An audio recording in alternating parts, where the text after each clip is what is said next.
In this video, we're going to look at the Sumerian host component. It's a fairly simple component with just a couple settings, but we're going to quickly run through them and why they're important. All right, so let's get started. All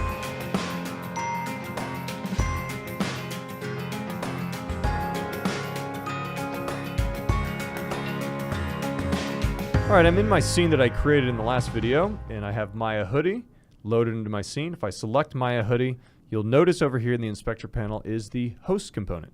I will select host component, and there are three properties, two of which we're going to be looking at today. First is the point of interest, so I will expand that. Notice that right now, point of interest is set to none. Let's press play in our scene to see what that does and what that looks like.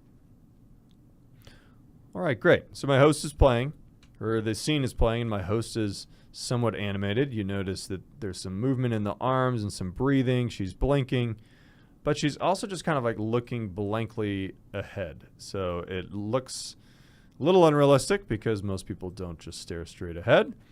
So we can change that, though. We can change what she's actually looking at. So I'll press stop, and then in point of interest, instead of none, I will select look at entity. That then provides me a target entity with a drop input.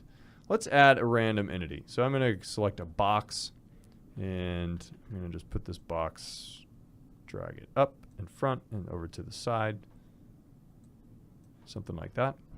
Then I'll go back to my hoodie, and in this drop input, I'm going to take this box and I'm going to drag and drop it. Now let's see what this looks like. Press play and see what our host Maya does.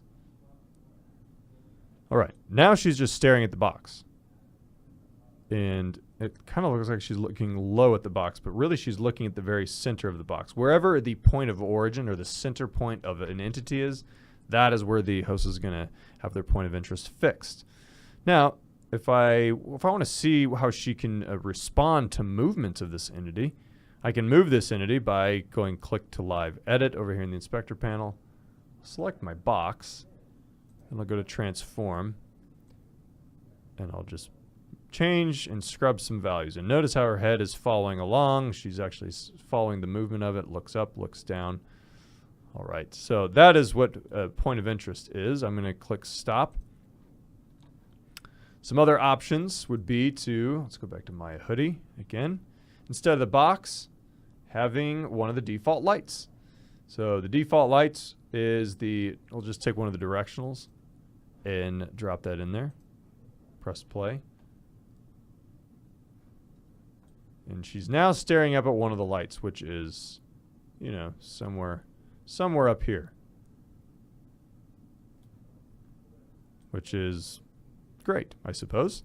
But that's not what we really want. What we notice that a lot of people want to do, and makes most sense, and what's actually the most cool, is having the host actually follow and track the camera. That feels like the host is actually looking right at us. So I'm going to take this box and delete it first because I don't need it. Click yes. Go back to my hoodie. We'll collapse the default lights. And then I'm going to drag my default camera into that drop input. Once I do that, let's see what this looks like. I'll press play. Now she's looking right at us. So as I orbit around the scene, she follows. And let me get nice and close here and to point out something else. Now, because of the constraints of the camera, and this can be edited, but when you get too close, you start kind of cutting into the entity. Now, if you notice, look at her eyes, just her irises and pupils. So if I start moving around real slowly,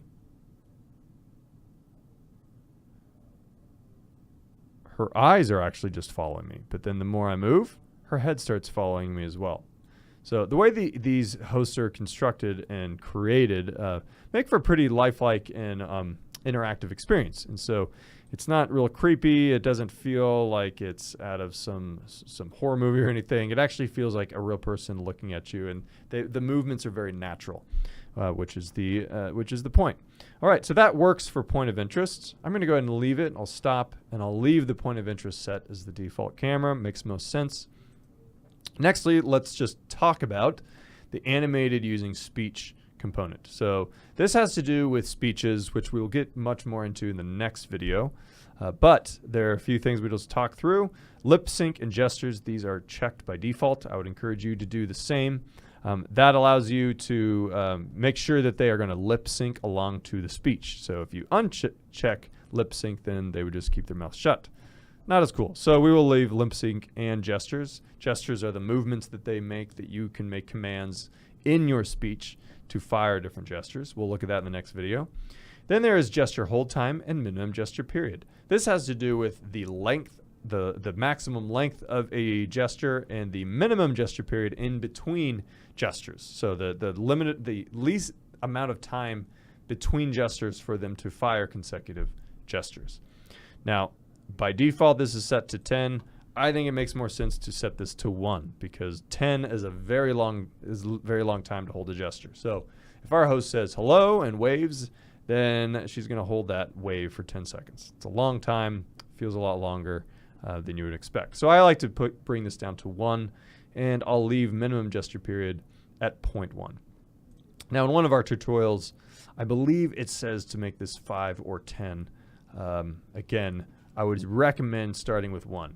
And you can experiment with this. There's no like hard and fast rule, but having it a smaller amount of time usually works better in my experience. Okay, so those are the two properties we were going to be looking at, and that's all we really need to worry about host component. And for the rest of this series, we're not going to actually touch it anymore.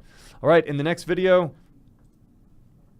we're going to be creating our first speech. And so we're going to be writing a speech using the speech component, and it will use Amazon Polly to actually drive that text-to-speech file and actually speak back something to us. So please join us in the next video, and thanks for joining.